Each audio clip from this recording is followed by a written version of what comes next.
Bonjour, je suis Hervé Joly, la voix française de Clint Eastwood, du Dr Cox dans Scrubs et de David Rossi dans Esprit criminel.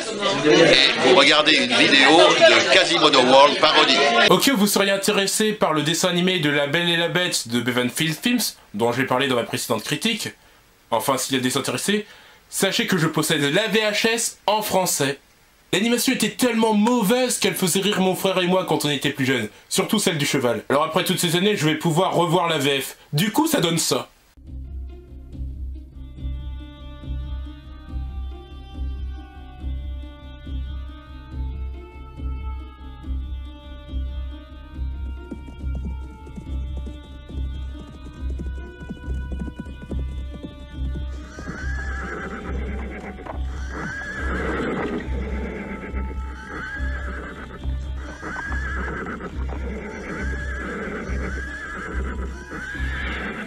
Voyez-vous encore fait, monsieur? Très bien, qu'est-ce que vous avez pour moi cette fois-ci? Donnez-moi vos objets de valeur. Mais c'est encore vous, mais j'ai plus rien à vous donner. Vous m'avez tout pris la dernière fois. Et ça, vous appelez ça comment? Donnez-moi donc cette branche, je connais une personne qui la portera 1000 fois mieux que vous. Mais c'est mon dernier bijou. Vous m'avez déjà volé le fruit de travail de toute une vie. La VF est au même niveau que l'animation.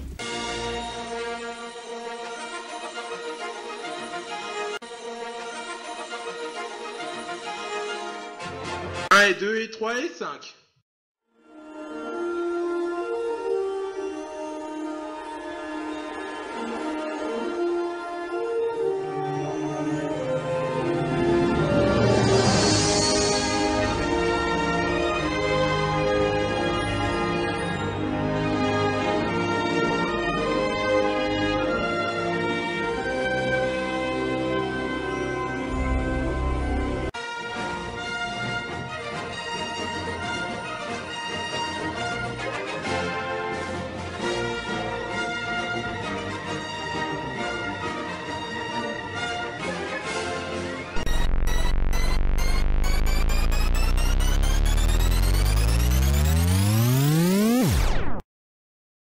Bonjour, bande de ramassis d'enfants de vos parents et de cousins de vos cousines. Dites-moi, ça vous est déjà arrivé d'aller dans un zoo et de draguer un lamentin pour rendre jaloux la personne avec laquelle vous sortez? Eh ben on en parlera un autre jour, parce qu'aujourd'hui on n'a pas le temps. On va parler d'un sujet qui m'embête assez. Le titre français de ce film, c'est L'île enchantée. L'île enchantée? Oui, c'est le beau pays des enfants gâtés, où chaque jour est un jour de fête. Oui. Malheureusement, l'île enchantée qu'on va voir aujourd'hui est beaucoup plus horrible qu'une île où des enfants se transforment en ânes et sont condamnés aux travaux forcés. Avant de nous aventurer sur cette île cauchemardesque qui n'a bizarrement traumatisé personne, contrairement à celle de Pinocchio, on va commencer par le commencement.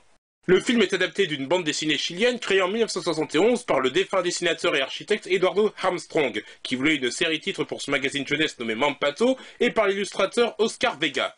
Ce dernier, qui dessinait le personnage principal sur les 2 premiers chapitres du premier épisode de la BD, à savoir 8 pages, est parti avant de reprendre les dessins du héros entre 1973 et 1976 en alternant avec le dessinateur Temo Lebos, qui l'avait remplacé au pied levé et qui se chargeait également du script. La BD raconte les aventures du jeune Mampato, qui a sauvé la vie d'un sympathique extraterrestre et qui le récompense en lui offrant une ceinture spatio-temporelle qui lui permet de voyager dans le temps et l'espace comme Sherman et Peabody. Oui, vous avez bien entendu, une ceinture. On y reviendra après. Dans le deuxième épisode de Mampato, il arrive à la préhistoire où il rencontre l'homme des cavernes Ogu avec lequel il se lie d'amitié et qui va le suivre dans ses autres aventures. Et des aventures, Mampato et Ogu en ont eu plein. Il y a eu Mampato à l'école, Mampato à Bagdad, Mampato à Rapa Nui, Mampato en Afrique. Et j'espère que c'est pas raciste comme Tintin au Congo. Mampato au Far West, Mampato au Tibet, Mampato à Pigalle dans le 18e arrondissement. Je crois que cette BD est très centrée sur le personnage de Mampato, mais j'en suis pas sûr. Le premier numéro du magazine a été publié le 30 octobre 1968, et avec le temps, la BD de Mampato est devenue très populaire en Chili, devenant emblématique et devenant aussi la bande dessinée chilienne la plus acclamée avec Condorito. Il y a même les statues d'Ogu et de Mampato dans le parc de San Miguel. C'est pas des BD françaises comme ça qui pourraient s'en vanter. Alors forcément, il y a des producteurs qui se sont dit « Eh, il y a du blé qu'on pourrait se faire en exploitant le filon !» Donc le studio Cine Animadores avait envie de réaliser le premier long-métrage d'animation chilien depuis 1921 et apporter son dévolu sur une adaptation de Mampato en 1999. Le réalisateur du projet, Alejandro Rojas, pardonnez mon accent, et oui, il s'appelle comme le mec dans Call of Duty, s'est mis d'accord avec le dessinateur Telmo Lobos pour adapter la 7ème histoire pour la simple et bonne raison qu'elle se passe sur l'île de Pâques et que c'est un endroit très connu pour les Américains latinos, ce qui est susceptible de susciter l'intérêt du public non chilien. Le film fut entièrement produit en Chili, mais doublé au Mexique, afin que les personnages aient des accents espagnols, ce qui a été critiqué par les puristes chiliens sous prétexte que ça réduisait leur impression de l'œuvre originale. Le film est sorti en 2002 sous le titre original Mampatu y Ogu in Rapa Nui, tandis qu'en France il a seulement eu droit à une sortie inaperçue en DVD sous le titre français L'île enchantée. Parce que... Docteur, vous avez une explication sur cette traduction française ? Eh bien, en fait, c'est très simple.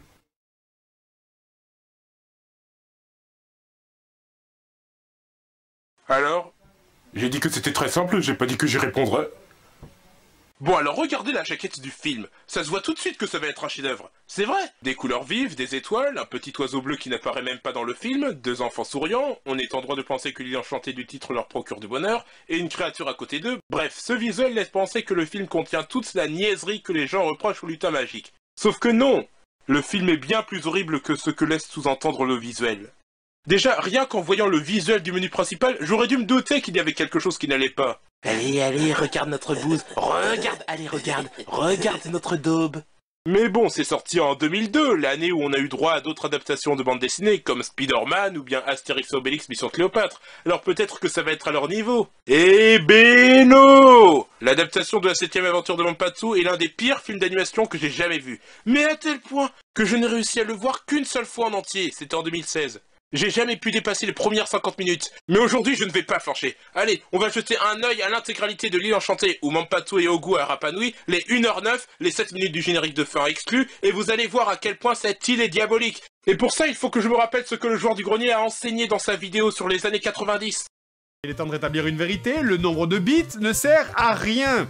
Le nombre de bits ne sert à rien. Le nombre de bits ne sert à rien. Le nombre de bits ne sert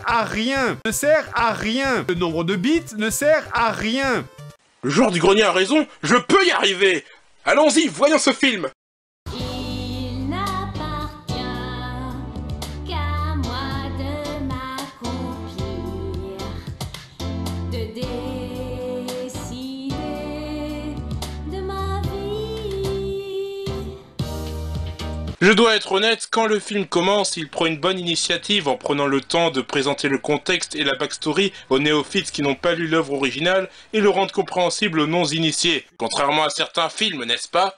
Une voix off raconte comment Mampatu a vu une soucoupe volante s'écraser et a aidé l'extraterrestre qui y était à retourner sur sa planète soumise à esclavage. Nos amis libérèrent les Sagusos, qui en gage de remerciement leur offrirent la ceinture spatio-temporelle du perfide Monk.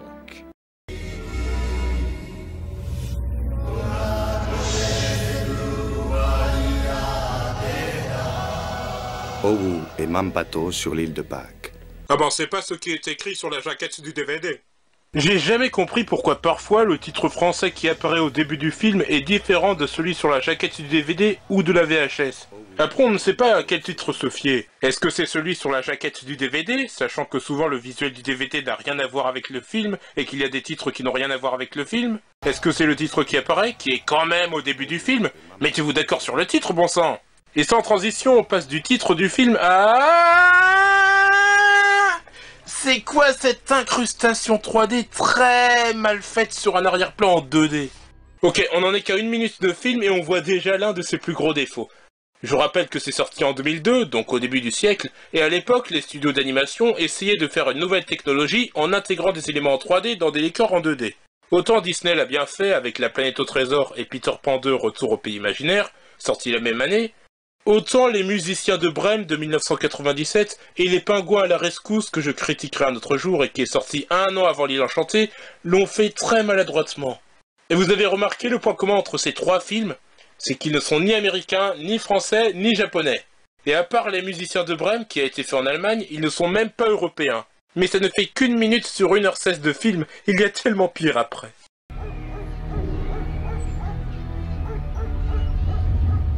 Oh, des enfants en 2D qui n'ont pas rencontré de pédophiles. Pour l'instant.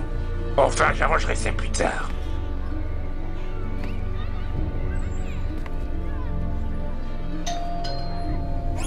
On sonne à la porte. Oh la vache, cette intégration 2D sur des corps 3D, on dirait une cinématique de jeu PC que tu fais à l'école primaire en CE1. J'y vais. Demande qui c'est avant d'ouvrir.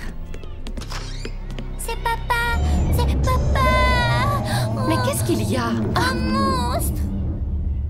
Mais ça n'est que moi. C'est papa. C'est papa. Mais qu'est-ce qu'il y a? Un monstre. Mais ça n'est que moi.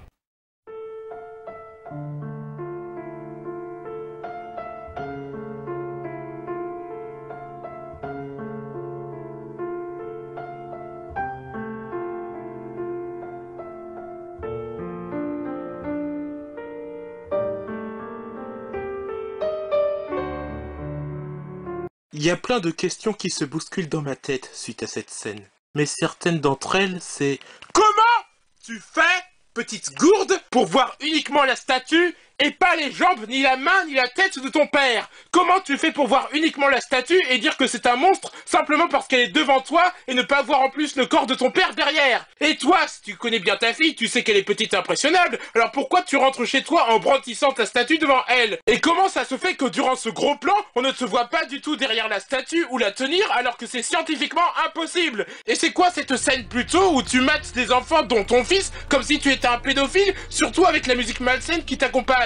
Et vous, le réalisateur ou bien les scénaristes, quelle que soit la personne responsable de cette mise en scène ou qui a écrit ça dans le script, si vous aviez vraiment prévu cette espèce de twist dès la 2e minute du film, est-ce que vous vous rendez compte que si le père tient vraiment la statue, pourquoi est-ce que son bras est aussi éloigné? Vous imaginez, c'est comme si dès la première minute de la planète des singes, on voyait la statue de la liberté et que Taylor en déduisait qu'il était sur la Terre, sans vraie raison parce qu'en fait il est sur Saturne.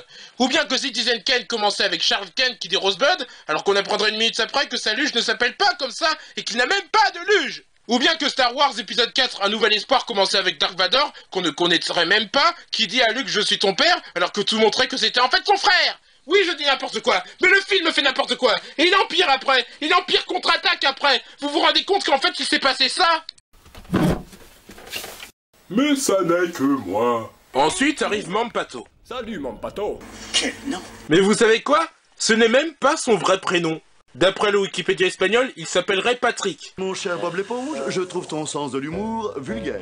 Toujours d'après Wikipédia, son surnom c'est Mampato parce que c'est un jeu de mots entre Pato, qui est une abréviation de Patrick, sa petite taille et le terme chilien pour les poneys, Mampato. Ça vous fait rire ce jeu de mots? Moi non plus. Donc, le père de Mampato explique qu'il a ramené la statue, qui est un Toromiro, parce que l'un de ses amis le lui a rapporté comme souvenir de l'île de Pâques. Leur nom vient du bois dans lequel on les taillait, le Toromiro.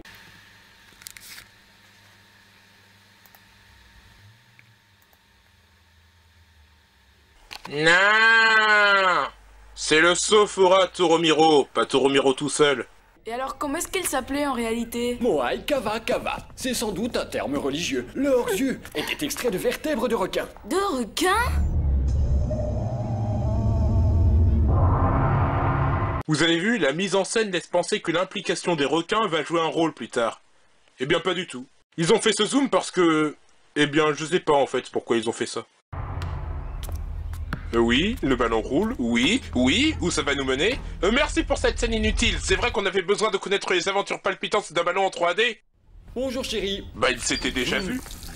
Papa, comment tu faisais les moaïs? Le vrai mystère reste leur déplacement. Mais il y a plusieurs théories qui disent... Et qui sont les moaïs? Ce sont les statues de l'île de Pâques. Un peu comme les Toromiro. Il existe plusieurs moaïs inachevés dans des carrières de roches volcaniques. C'est grâce à eux qu'on a compris qu'on les taillait dans ce type de roches quand ils étaient couchés. J'ai entendu dire qu'ils les faisaient coulisser sur des troncs. Mais il reste un petit problème. On n'a jamais démontré l'existence d'arbres suffisamment résistants à ces charges sur l'île. C'est très intéressant, sauf que... Il y a un tout petit mini problème, juste un détail insignifiant, c'est que... On s'en fout. C'est vrai, on s'en fout un peu, je vous l'accorde. Mais de là à savoir comment on pouvait les relever, aucune idée. Et pourquoi? Je ne sais pas non plus. Alors pourquoi t'en parles, mec? Rien ne pouvait leur servir de levier pour lever ces statues. Hé, ouh! Oh, attention la vache, il y a du suspense là. On rigole plus là. C'était de la magie! Non, c'était une scène inutile. En fait, dans le futur, on se posera le même genre de questions sur notre civilisation. Non. Après cette conversation familiale au sujet passionnant, Mampato retourne dans sa chambre en image de synthèse et décide de visiter l'île de Pâques. Et Mampato? Dans sa chambre.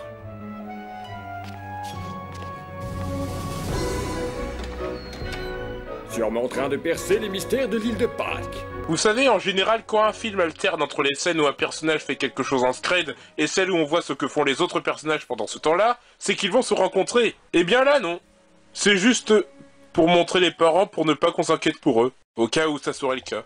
Alors Mampato va rechercher l'île de Pâques sur un moteur de recherche qui s'appelle Terra, parce que je suppose que Google et Bing sont protégés pour droits d'auteur, et après avoir sélectionné sa destination sur un GPS virtuel ou interactif, il se téléporte avec sa ceinture magique.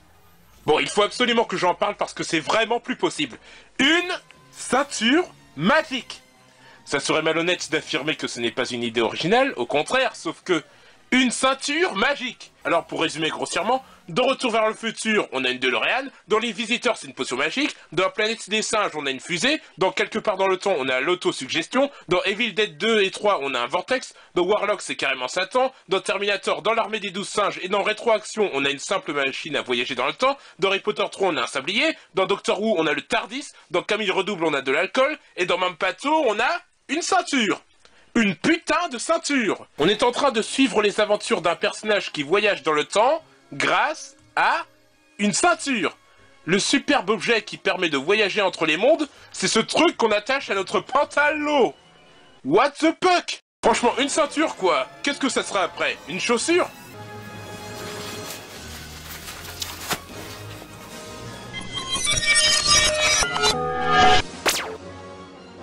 Donc, après ce qui semble être la plus médiocre séquence de téléportation qu'on ait pu voir, n'est-ce pas? Mampato attiré à la préhistoire et se retrouve mêlé à une course-poursuite entre le grizzly de Balto et son ami Ogu, l'homme des cavernes, le deutéragoniste de la BD de Mampato. Et aussi le comic relief chiant qu'on va devoir se taper durant tout le film. Mais bon, je suppose que pour ceux qui aiment Jar Jar Binks, les mignons et Olaf, ça ne doit pas être un problème. C'est moi, Mampato! J'être trop occupé pour pouvoir saluer. Donc je suppose qu'on peut considérer cette séquence comme la première vraie scène d'action du film, mais malgré son inutilité sous-jacente, elle préfigure quelque chose qu'on ne peut pas ignorer dans l'intrigue. En effet, elle montre dès le départ à quel point Ogu est un personnage supportable. Maintenant, traverser tout doucement sur ces cailloux. Par ici, par écoute.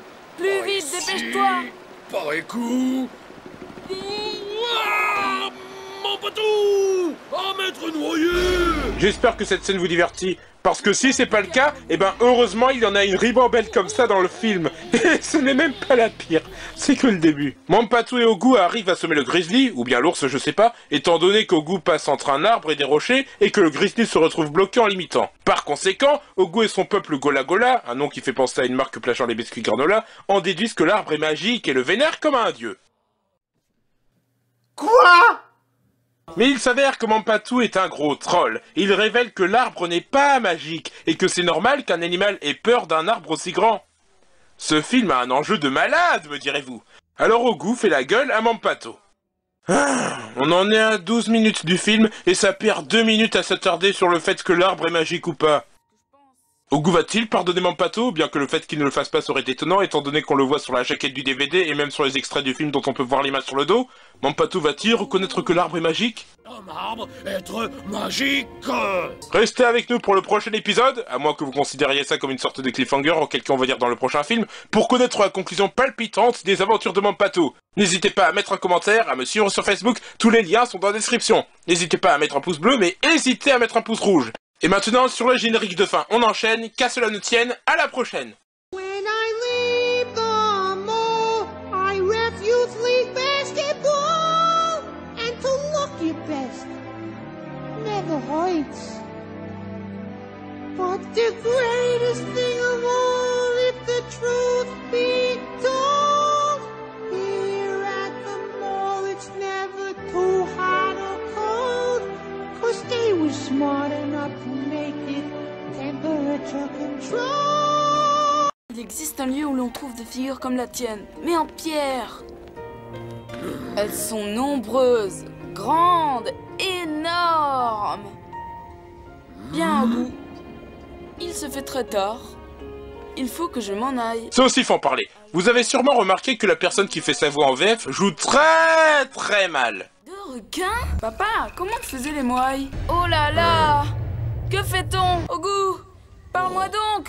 Eh oh! C'est moi mon pato! Salut Ogu! Qu'est-ce qui a fonctionné? Mais Ogu, c'est pas ce que je voulais dire. Bon, je vais pas vous montrer la suite, hein, sinon il faudrait vous montrer tout le film. Mais franchement, vous avez déjà une idée? Il y a des fans de beurre qui prétendent avoir des doutes sur le jeu d'autres fans de beurre. Mais Mampato, c'est pire. Je ne sais pas si c'est un garçon ou une fille qui le double, mais qui que ce fût, il ou elle est très rarement dans la bonne intention. C'est souvent du niveau de la VF de Dumbbells. Non, ce ne sont pas des géants, Ogu. Ce sont des statues. On dirait qu'il est doublé par une fille de 18 ans mal réveillée qui est en train de rire après avoir enregistré un cover d'opening d'animé et qui fait des études de médecine. Les hommes en pierre, comme je t'expliquais. Donc Mampato décide d'aller voir les moaïs sur l'île de Pâques et Ogu l'accompagne parce que les scénaristes ont besoin de lui et qu'il ne peut pas continuer à faire la gueule à son ami. Une preuve que leur dispute n'a servi strictement à rien. Ogu, partons ensemble à l'aventure. Ogu, Mampato, mon ami de moi. Sérieux? Vous êtes sûr de vouloir voir le reste de la vidéo? Je suis sûr que Norman ou Durandal ont sorti quelque chose de plus intéressant. Bon, pour ceux qui n'ont pas arrêté cette vidéo, on change de scène pour voir le quotidien d'une petite fille au centre d'une séquence musicale plutôt sympatoche. Marama, c'est la force de notre île, un pas vers le futur, vers un monde meilleur. Marama, c'est la magie de notre île, l'odeur de nos cultures et le parfum des fleurs. Venez avec nous, dans les champs à cloche-pied, entre les flaques, venez avec nous. Et puis c'est toujours mieux que ça. Il est là. Ou bien ça. Aga, pipi, caca, ouga, aga, aga. Ouga, aga, pipi, caca, ouga, aga, aga. Ou bien ça. Non, ça va, il y a des limites.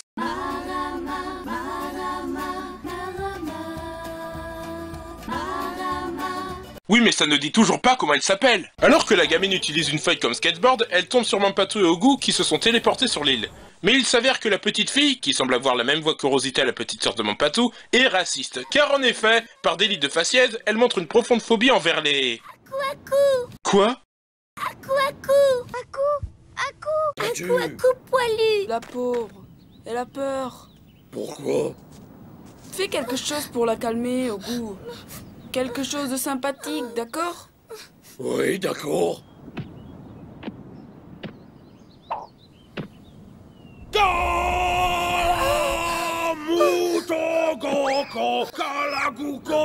Et c'est rien d'autre que ça, hein. C'est juste 1 heure et 9 minutes à subir du bruit et des cris. Voir simplement cette scène, c'est comme regarder tout le film. Comment? Si vous ne croyez pas, eh ben vous avez qu'à continuer de regarder. Vous imaginez si ça parvenait au palais des Élysées? J'espère qu'il n'y a rien de grave.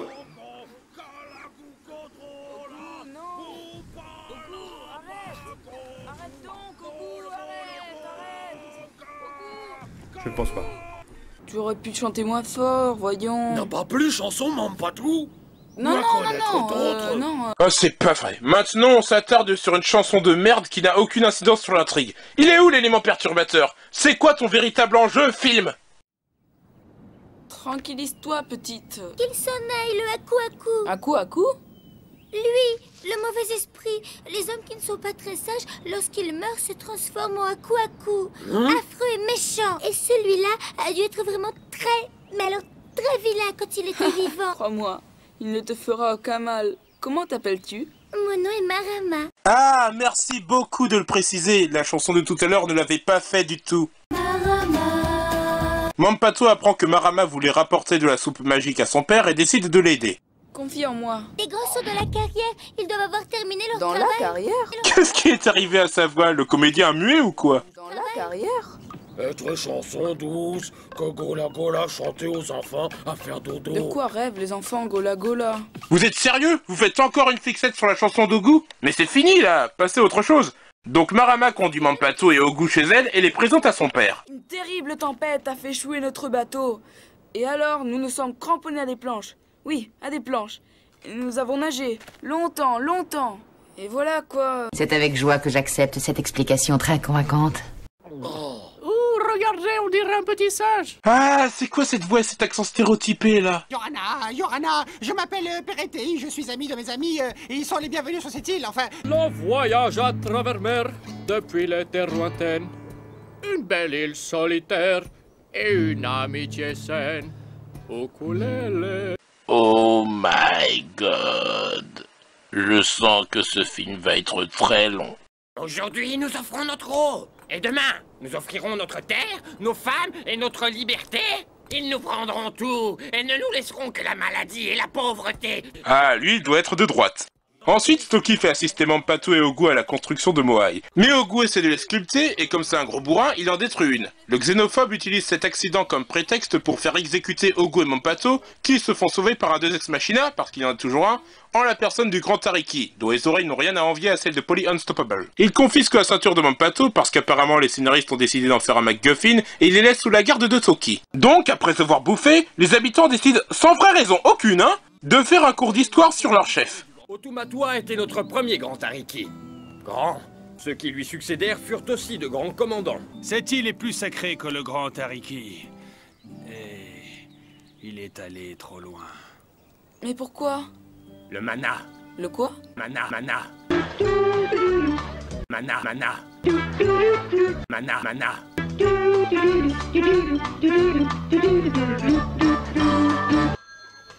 Allô? D'accord, une seconde. C'est pour vous. Mana. Make, notre dieu, a offert la force sacrée du mana à Otumatua, le premier grand Tariki. Quand disparut Otumatua, il abandonna le mana à l'île de Pâques. Ses fils, Arikis et les fils de ses fils, savaient alors que la véritable force du mana protégeait l'harmonie des villages de notre île. Mais tais-toi, on s'en contrefou!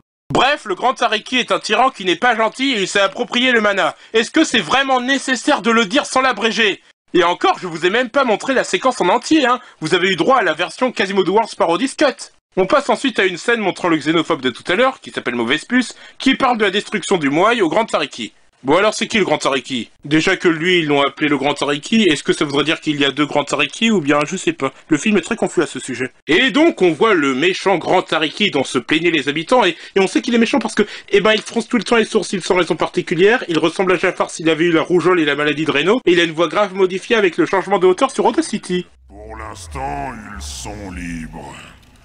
Mais leur présence sur mon île me dérange. Et je dois avouer que je suis étonné de découvrir que le xénophobe est de son côté. Parce que quand j'ai vu qu'il était parano et piqué au vif à cause de la simple présence d'un enfant et d'un homme des cavernes et qu'il a voulu les faire exécuter, je pensais que c'était un gentil et que c'était un personnage en qui on pouvait avoir confiance. Je l'ai pas du tout vu venir qu'en fait il est méchant. Donc le Hariki gentil, je sais plus comment je dois l'appeler du coup, tiens pourquoi pas Robert Durif, conseille le grand Hariki de faire comme ses ancêtres et de ne pas déconner avec le mana. Mais le grand Hariki ne l'écoute pas. Scène suivante! Les habitants veulent rendre hommage à leur dieu Makemake et... Oh non! Pas une autre explication! Le printemps arrive sur l'île de Pâques. Et les thons s'approcheront des côtes pour pondre leurs œufs. Et les mouettes les suivront depuis le ciel et elles feront leur nid. Demain, lorsque le soleil se lèvera, la plus jolie des jeunes filles attendra que le plus valeureux des hommes découvre le premier œuf de mouette, l'œuf de la fécondité. Et seul l'un d'eux sera Tangatamanu, l'homme qui pourra voler. Je vous présente l'homme qui s'en fout. Et au cours d'un jeu bizarre qui semble être l'ancêtre des sports, sauf qu'au lieu d'une balle ou d'une boule de golf, c'est un caillou, Ogu lance un caillou qui fait tomber des bananes sur la tête de Mauvaise Puce, et Marama se moque de lui. Mauvaise Puce va donc l'engueuler, mais Ogu sauve la petite fille. Si toi touché la petite femme, alors moi t'ai écrabouillé la tête. Arrête, laisse-le, Ogu. Je crois qu'il t'a bien compris. D'accord, mais pas faire boum boum au petit, Il est badass ce con. Et en plus il défend les femmes, je crois qu'il remonte dans mon estime. Enfin non, je me souviens de toutes ces autres scènes. Et c'est depuis ce passage que Marama oublie tous les préjugés raciaux qu'elle avait envers lui et se prend d'affection. Et tout le monde profite d'une teuf organisée dans le village de Rongo, qui présente l'une des plus belles séquences du film. On voit bien que le studio a profité de son budget pour mettre à profit les talents des animateurs, puisque c'est aussi l'une des scènes les mieux animées. Non! Mettez la musique de Madison.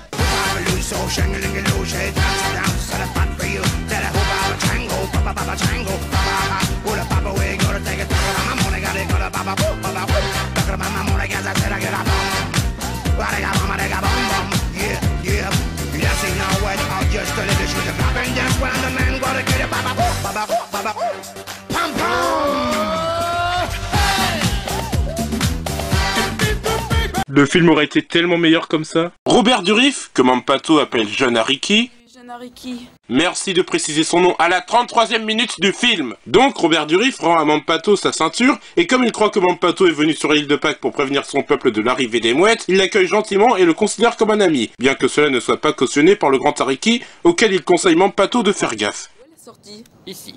Vous êtes fous? Personne ne peut descendre par ici, voyons. Bon, écoute, je ne sais pas quel âge tu as, je ne sais pas si tu as déjà pris des cours de théâtre, mais arrête tout de suite de te contenter de lire la bande rythmo. Qu'est-ce qu'a fait le directeur artistique? Mais enfin bon, c'est pas très grave parce que le grand Ariki arrive après la fête et déclare que celui qui va vaincre les ennemis et les obstacles va devenir le nouveau Tangatamanu, sera riche et sera obligé de donner l'œuf de la fécondité à l'île de Pâques. Bonne chance, Suki. Mampato, là-bas la chance n'existe pas. Bon alors, amuse-toi bien. Merci, jeune ami. Ok. Après une chanson pourrave qui ressemble à celle de Frères des Ours 2 de certains dessins animés de TJ et de Balto 2. Gloire et honneur au grand gagnant, la force qui surgit du cœur. Mauvaise Puce pousse Ogu dans le vide alors qu'il était au bord d'une falaise avec Marama. En essayant de le sauver, Marama tombe avec lui. Oh mais c'est formidable, ils vont mourir! Quoi? Ah, Ogu!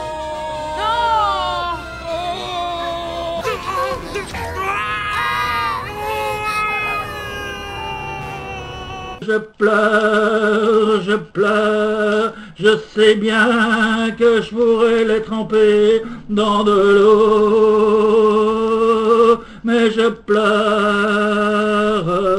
Mais non, malheureusement, ils survivent. Marama étant repêchée par Wookie alors qu'elle avait perdu connaissance, et Ogu étant sauvé par une tortue blasée. Oh putain, on rigole plus là! Tu les as poussés dans le vide! C'était mon ami, est-ce que tu me comprends? Ogu! Quelle joie de te retrouver!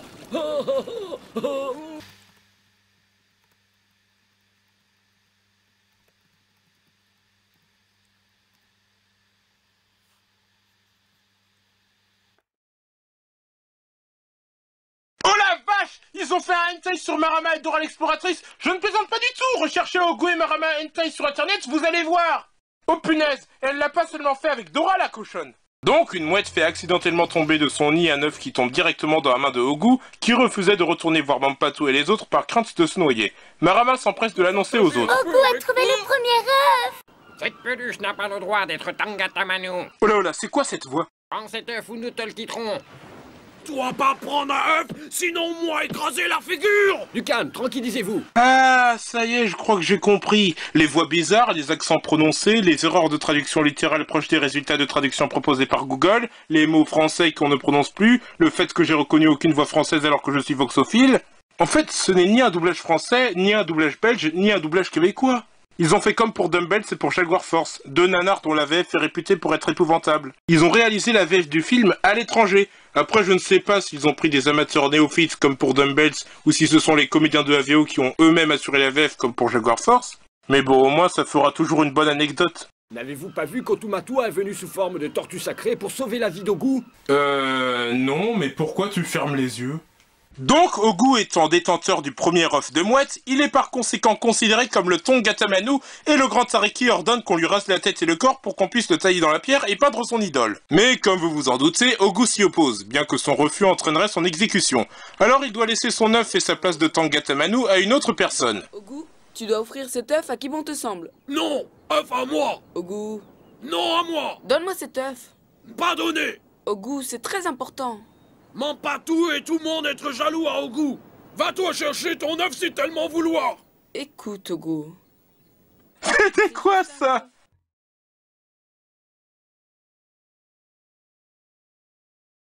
C'est la pire animation d'une scène montrant qu'un personnage a une idée que j'ai vue dans ma vie. C'est juste un jeu. Celui qui l'attrapera se fera couper les cheveux. Alors Ogu accepte de passer son œuf, qui, après que plusieurs hommes se soient battus pour l'obtenir, se fait attraper par Mauvaise Puce, qui devient donc le Tangatamanu et condamne à mort Mampatu, Ogu et Marama, ce que le Grand Ariki cautionne. Ceci n'est pas écrit, Grand Ariki. Ah non. Alors, rappelle-moi de l'écrire plus tard. Ce film a des punchlines de malade! Ceci n'est pas écrit, Grand Ariki. Ah non. Alors, rappelle-moi de l'écrire plus tard. Pom, pom, pom. Mampatu, vouloir la bagarre? Passe en premier, Ogu, j'ai un plan. Youpi, bagarre! Alors les trois idiots s'enfuient et grâce à la ceinture de Mampatu, ils se téléportent. Tiens d'ailleurs ça me fait penser que dans Wakfu, Yugo se téléporte avec des portails et pas une ceinture. Et ayant ainsi semé leurs ennemis, ils se planquent dans une caverne dans laquelle Marama raconte l'histoire des dessins faits sur la roche et où Ogu nous prouve à quel point il peut être chiant. Moi avoir faim, Ogu manquait à manger Gola Gola. De nos ancêtres avaient vu un des Aku-Aku prendre le soleil. Moi avoir faim, moi avoir faim, moi avoir tellement beaucoup faim. J'ai faim, j'ai toujours faim. Oh mais fermez-la! Donc, comme Marama en a marre de l'entendre se plaindre qu'il a la dalle, elle prend le risque de sortir de la caverne pour aller prendre un beau effet. Marama! Quoi, Mampatu? Fais attention. Aloha? Mampatu lui dit de faire attention, et elle lui répond « Aloha ». Le mec lui dit de faire attention, et elle lui répond « Aloha ». Le mec qui ne va pas à la Mecque lui dit de faire attention, et elle lui répond « Salut » en hawaïen. Bon, ça suffit, là, j'en ai marre. J'en ai marre. J'en ai marre. J'abandonne tout. Je vais vivre ma vie.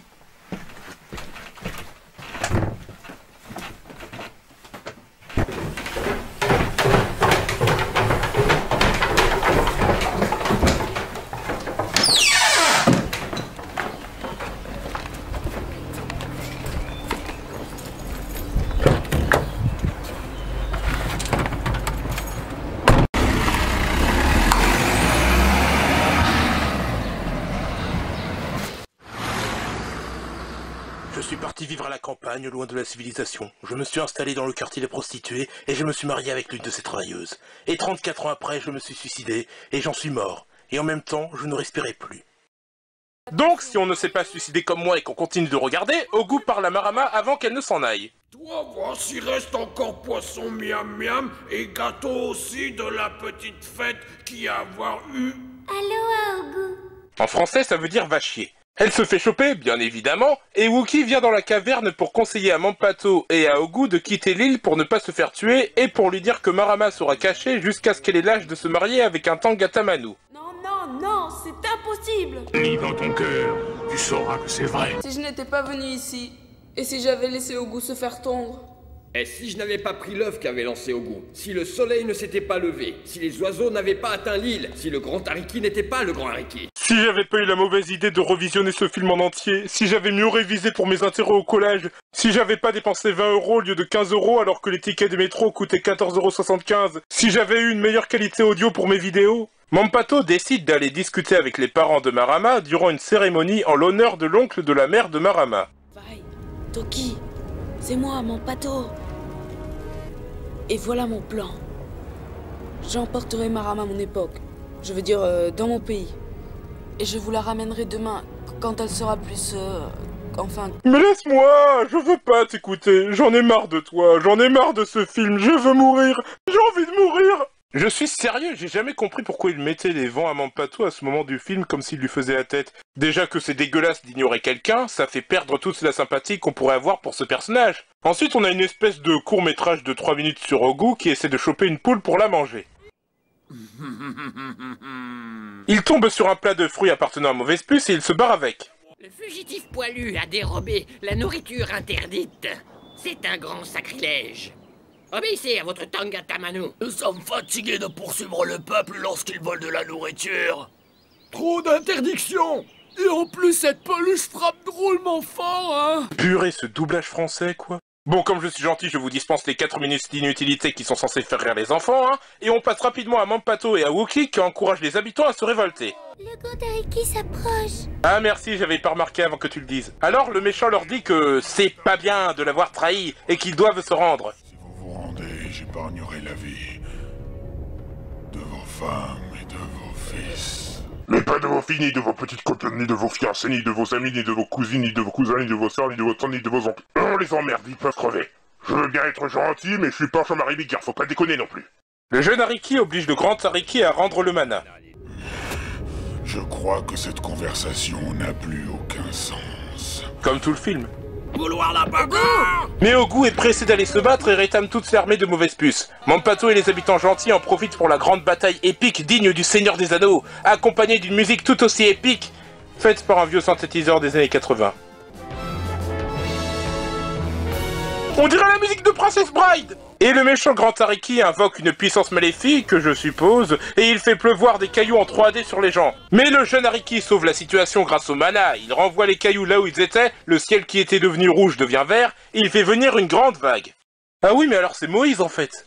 C'était pourtant évident, c'était prévisible. Marama et les gentils habitants s'enfuient et se cachent vers les collines, comme le leur a préconisé le jeune Ariki, pendant que Mauvaise Puce le xénophobe se fait sauver par Ogu, parce qu'apparemment il méritait d'être sauvé, c'est pas comme s'il avait condamné Ogu et un enfant à mort plusieurs fois, hein. Et le grand Ariki reste sur place en attendant que la vague vienne l'emporter. Parce qu'il est con. Manquez! Même la mort du méchant est nulle. Elle aurait presque pu marcher, mais non, vous avez montré qu'il restait bêtement en stand-by et que c'est au dernier moment qu'il a essayé de s'enfuir et il s'est allongé sur le sol sans vraie raison. Le méchant principal meurt en décidant de devenir stupide au dernier moment.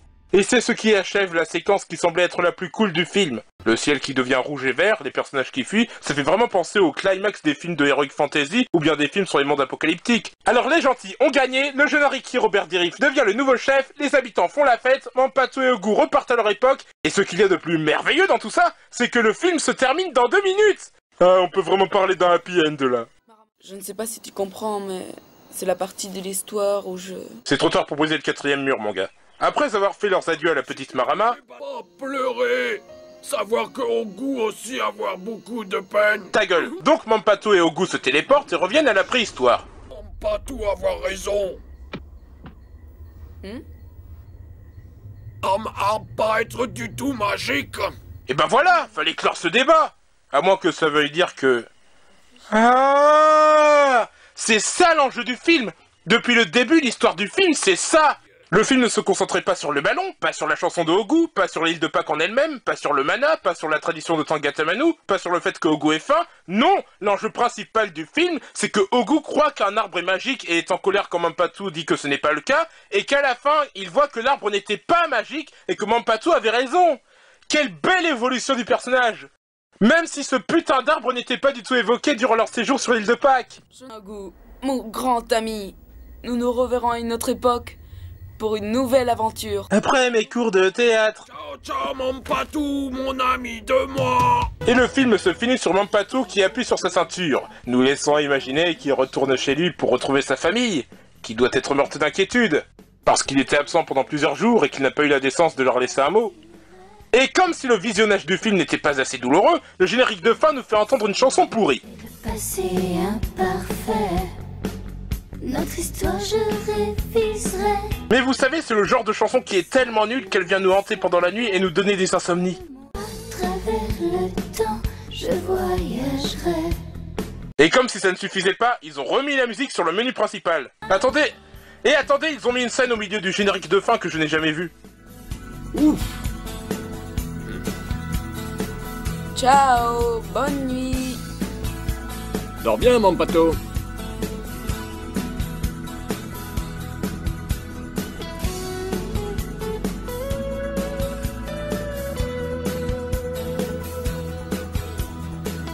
Que Makemake t'entende, papa.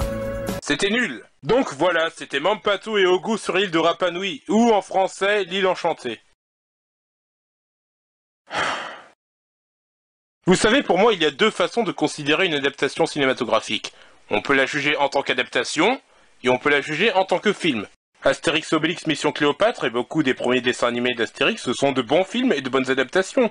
Les films d'animation de Lucky Luke sont de bonnes adaptations et de bons films. Titeuf le film est une bonne adaptation et un bon film. L'élève du Cobu est une adaptation potable, mais un film décent. Les Profs est une très mauvaise adaptation, mais un film qu'on regarde sans se prendre la tête, un peu comme les films de camping. Boule et Bill et Dragon Ball Evolution sont de mauvaises adaptations et de mauvais films. Mais en ce qui concerne L'île enchantée ou Mampato et Ogu sur l'île de Pâques, bon, en tant qu'adaptation, je peux rien dire, puisque je n'ai pas lu la BD et je suis pas prêt de le faire, tiens. Et je sais même pas si ça a été traduit en français, mais si on prend son cas uniquement en tant que film, c'est à peu près ce que Christophe Ondelat est à la musique française.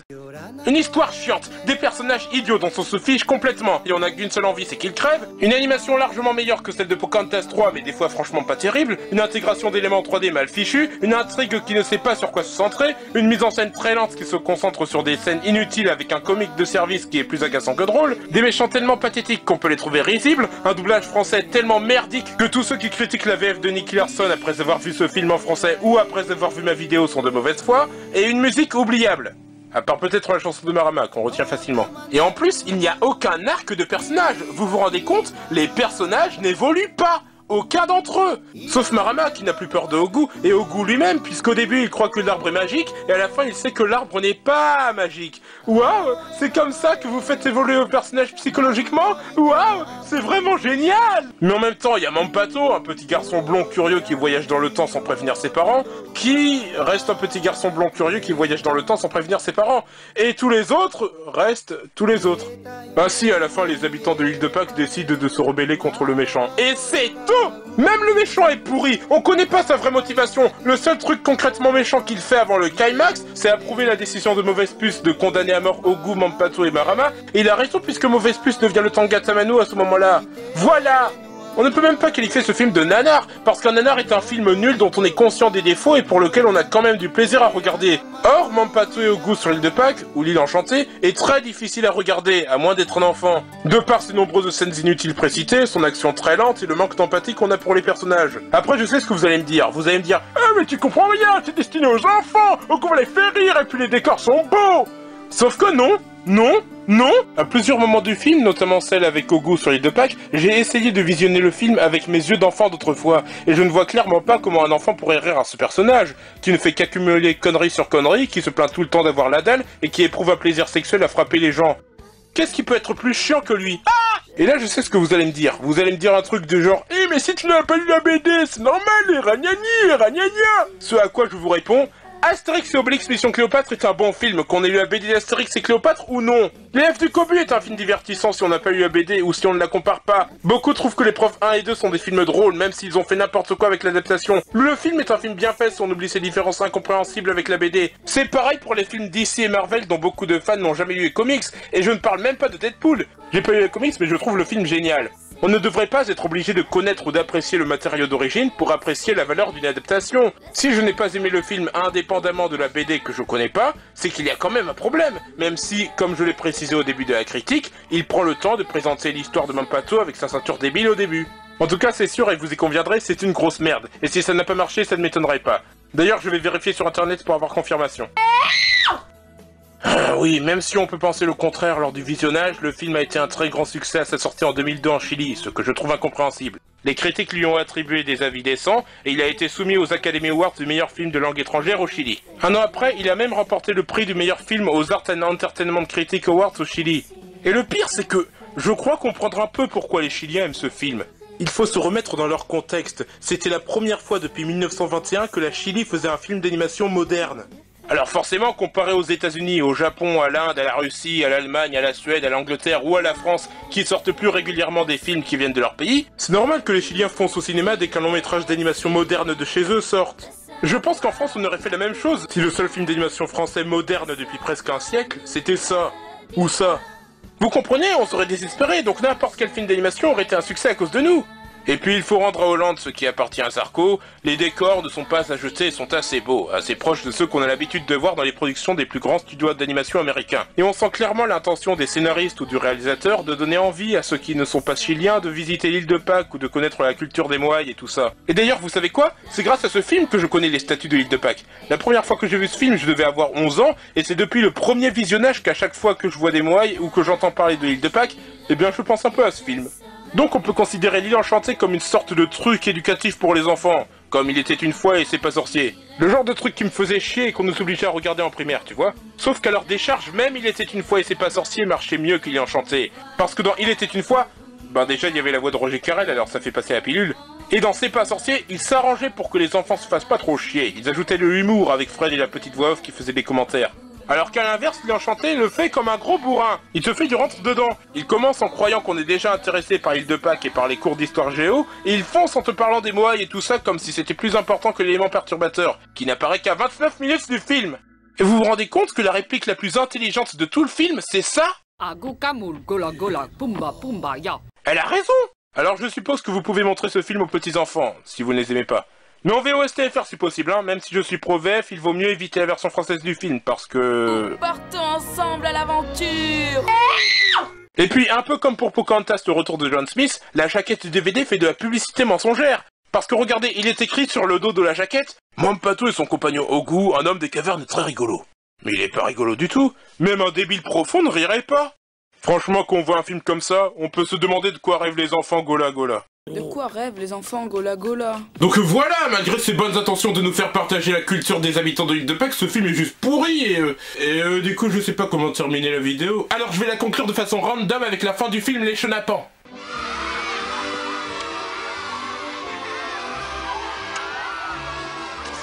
Bon ben, c'est toujours comme ça. Le monde change, on n'y peut rien, c'est la vie.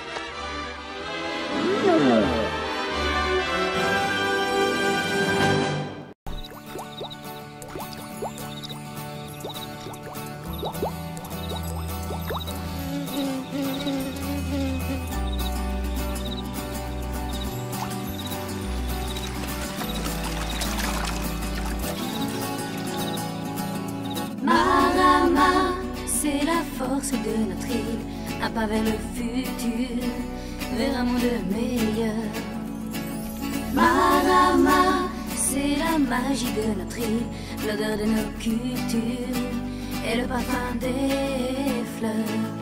Venez avec nous dans les champs à cloche-pied entre les flaques. Venez avec nous sur l'île de Pâques. Venez avec nous dans les champs à cloche-pied entre les flaques.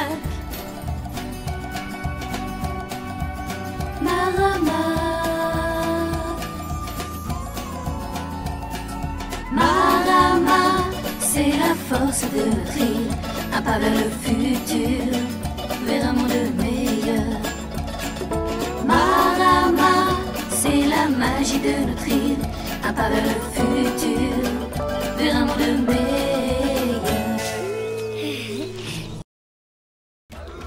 Regarde mon patou. Waouh, c'est extraordinaire, j'en crois pas mes yeux. N'oubliez pas de vous abonner.